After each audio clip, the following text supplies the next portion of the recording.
Welcome back to the CBMW podcast. This is your weekly inoculation against progressive self-expressionism. We're helping you to keep your biblical immune system ready to wage war against every ideological virus. I'm Jonathan Swan, the host of the podcast. I am the executive editor of Icon, a journal for biblical anthropology, and I'm joined by my president, Denny Burke, the president of CBMW, who is outclassing us today with a jacket and a tie. There it is. And we're here with the executive director of CBMW, Colin Smothers. Guys, great to see you again. Good to see you, John. Denny, I'm do you have very some happy to be here. special lunch after recording today? What's going on here?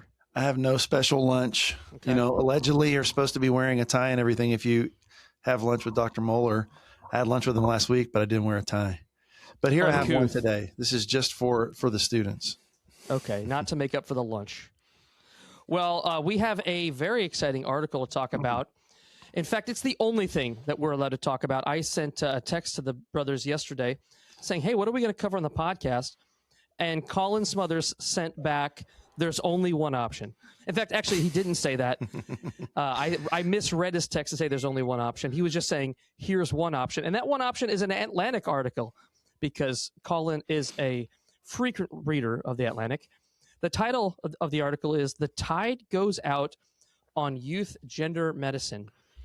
American doctors are no longer united on the wisdom of medicalizing gender dysphoria in minors." Colin, why is this the only article we're allowed to talk about today? Before I respond, John, I feel like I have to clear my name. I'm not an Atlantic subscriber. Somebody had to send me an unlocked link. So That's right. Fake news, John, is what you're peddling. I do think you're right, John, that this is the only option, as you read my text, to talk about this week. Because that's right, because the headline of this Atlantic article is really the whole story. And it's the fact that it's appearing in the Atlantic. The headline is "The Tide Goes Out on Youth Gender Medicine." Of course, the topic is what we've been discussing in prior weeks, even at the beginning of this year, or last year, I should say, with Trump administration executive orders, these kinds of things. And what's happening is the Atlantic, of all places, is beginning to play catch up on the trend of what is happening in the greater medical establishment and the wider culture regarding transgenderism and transgender treatments, specifically for youth. So this is in the aftermath of the Foxvarian case, which she won, and and she was awarded $2 million by the jury. And not only that, but in the aftermath of that, the American Society of Plastic Surgeons came out and said, we're actually going to step back from our from offering these kinds of surgeries to minors. Right after that, the American Medical Association was asked a question about it, and they seem to have taken a step back. And now this is appearing in the Atlantic, yes, for their very liberal readership, their very liberal base, and they're having to read this article that says the tide goes out on youth gender medicine. I think the fact alone of this article's appearance is why this is a important topic to talk about. Denny, what are some of the key takeaways, arguments made in the article that make it just so important, especially that it appeared in the Atlantic? The big thing is that you've got basically a liberal publication, probably one of the mainstream liberal publications, acknowledging that the science just isn't there. I mean, they're saying that they're acknowledging that the science isn't there.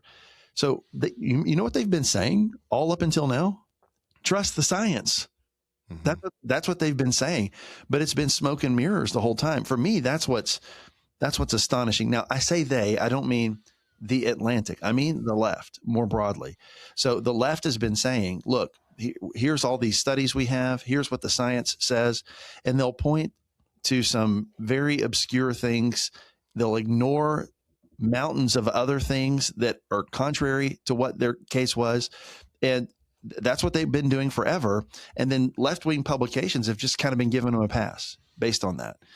That seems to have changed. I mean, something is changing now, and for me, that's the biggest deal. I mean, I when I saw this, I sent it to you guys after I saw it, really just because like I was so astonished that they're saying it. I mean, they sound like us, honestly. Yeah. I mean, in many ways, they sound like us. Now, they don't sound theologically like us, but they sound like, hey, you know, there's reason to be skeptical about this. People have been harmed by this.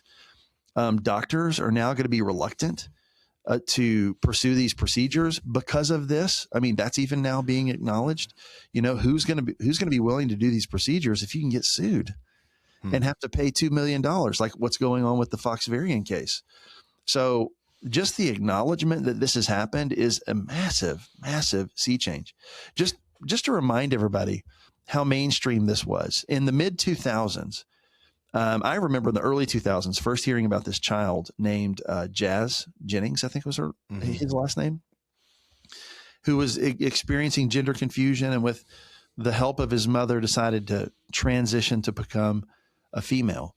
And this child went through this transition, a social transition, first of all, and then, you know, started doing hormones and all of that. And then before the child was of age, before he became 18, the mother approved a complete mutilation of his reproductive organs when he was like 17.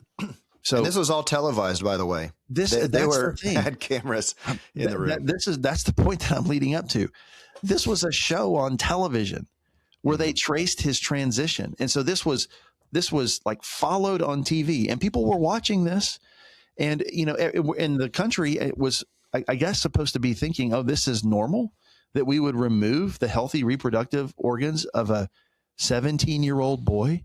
And yet that's what they did. And it turned out with him, because he had been on these puberty blockers for so long, they have to create a false female anatomy.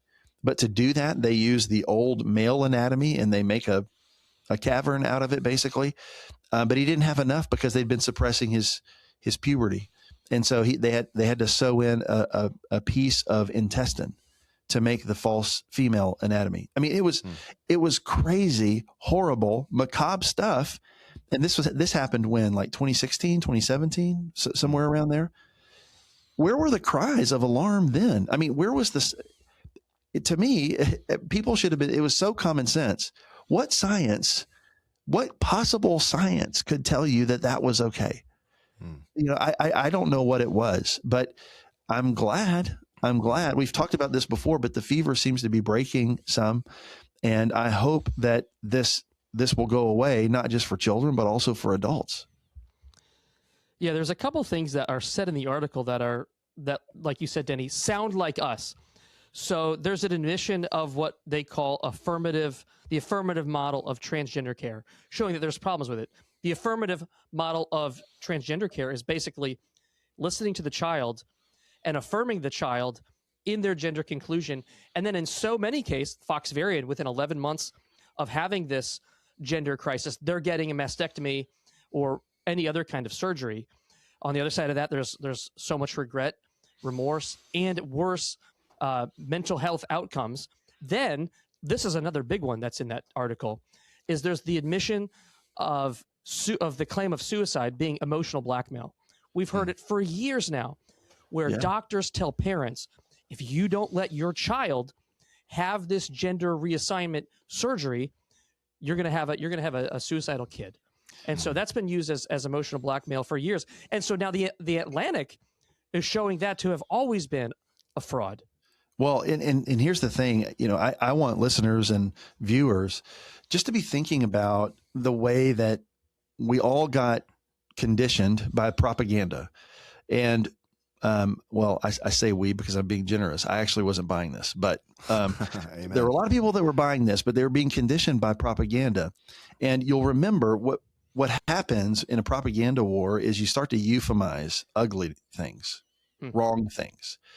And so the things are still wrong and ugly, but you start calling them different things in the hopes that you'll get people to start thinking differently so that they'll think that the evil thing is a good thing.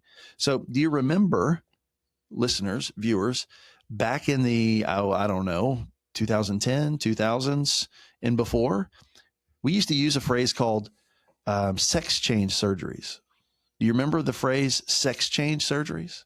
Mm-hmm. Have you noticed that the activists have removed that from the vernacular because they don't want you to say sex change?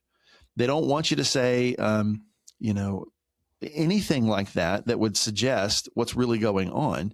They've replaced it with, for a while, it was a gender reassignment surgery. Okay. Mm-hmm. And then they changed it to gender affirmation surgery. Okay. So gender affirmation, what does that mean? It means if you think yourself to be something that's at odds with your body, what you think needs to be affirmed. Okay. Even though it's at odds with your body. And so they said, let's call it gender affirmation surgery. That sounds a lot better than sex change surgery. Sex change surgery sounds, what does that sound like? It sounds macabre. It sounds like there could be some surgical removal of important things going on. And so they changed the language, and this happens all the time. And so now everybody's running around talking about gender affirming care, gender affirmation surgery. But really what you're doing, it's not gender affirmation surgery. It's body destroying surgery. It's where you remove healthy organs and destroy them, and you make a person unable to reproduce when you do this. They were doing this with a lot of young women, and where they were Foxverian, where they do a double mastectomy. And they'll tell these girls, if you ever want them back, we can do a surgery to reconstruct breasts. You never have functioning breasts again. And so the sad thing about the Foxverian story was that she's coming to terms with the fact she'll never breastfeed. And so these are all things that a child should not be able to do that. A child should not be able to, a parent should not be able to consent to have their child's healthy organs destroyed. It just shouldn't happen. But it was happening. And there's been thousands of them across the country. And it's just a really sad case. But we need to pay attention, because this is not going to stop. On this issue, we've seen what happens with the propaganda and the way that they euphemize evil. Just have your antenna up, because what's going to happen when they want to mainstream the next evil thing is they're going to euphemize it. I mean, they did it think about the pro-life debate, right? We don't call it abortion anymore. What do the activists want to call it? They want to call it pro-choice. Healthcare. Yeah, they want to call it reproductive rights. They want to call it reproductive rights or healthcare. They don't want to talk about the fact that you dismember a living human baby inside the womb and take them out piece by piece. They don't want to say that. Sell those pieces, because that doesn't sell to anybody. So that's an evil thing, and everybody recognizes it as evil. And so what you do is you call it this other thing. You call it healthcare, but really you're just killing another person. So everybody has to be aware of this, because this strategy is not going to stop. They're going to euphemize and try to make you feel better about evil. And we can't let stuff like this happen again, because this is a great scandal. Well, I think, Denny, the propaganda angle is spot on. And just for our listeners who are not familiar with The Atlantic, maybe you're not a daily reader, maybe you're like not Colin even, is. That's right.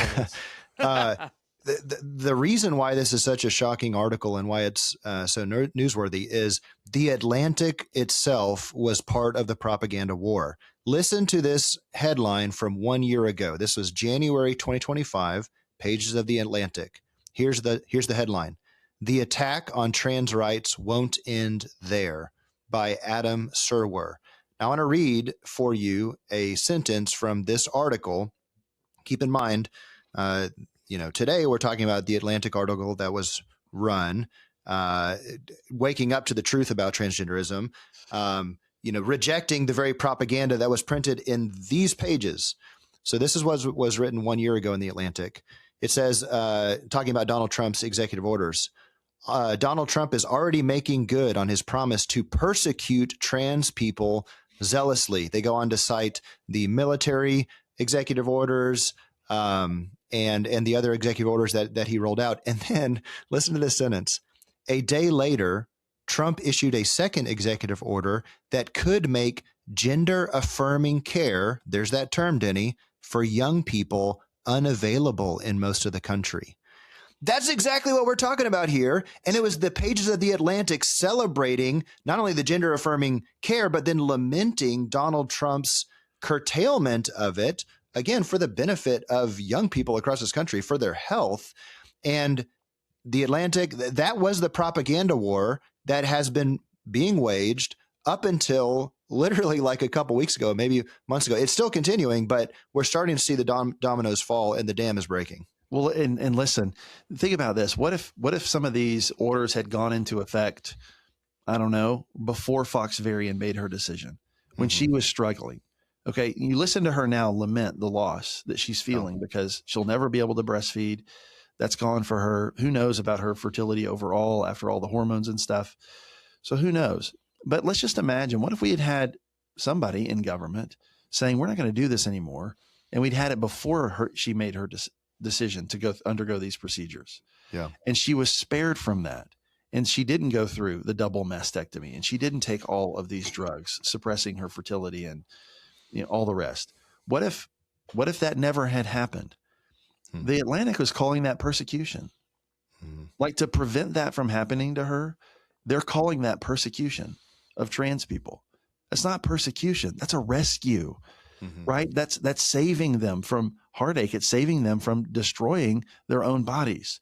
And so again, it's propaganda, and you have to pay attention to how the left wants to manipulate common sense into believing that evil is good and good is evil. And I keep using that phrase because it's a biblical phrase.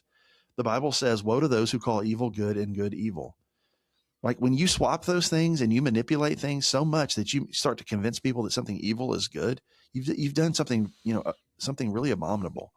And that's what's been happening with all of this. And that's what's been happening with the propaganda. And, I just hope that we can have our eyes wide open about this, and we can resist it more effectively in the future. Amen. Well, thank you for listening, getting your weekly inoculation. Hopefully this isn't any kind of propaganda, theological warfare. We want to bring you biblical truth. So, brothers, thank you so much. And thank you for all who are watching and listening. Find out more about our ministry at cdmw.org.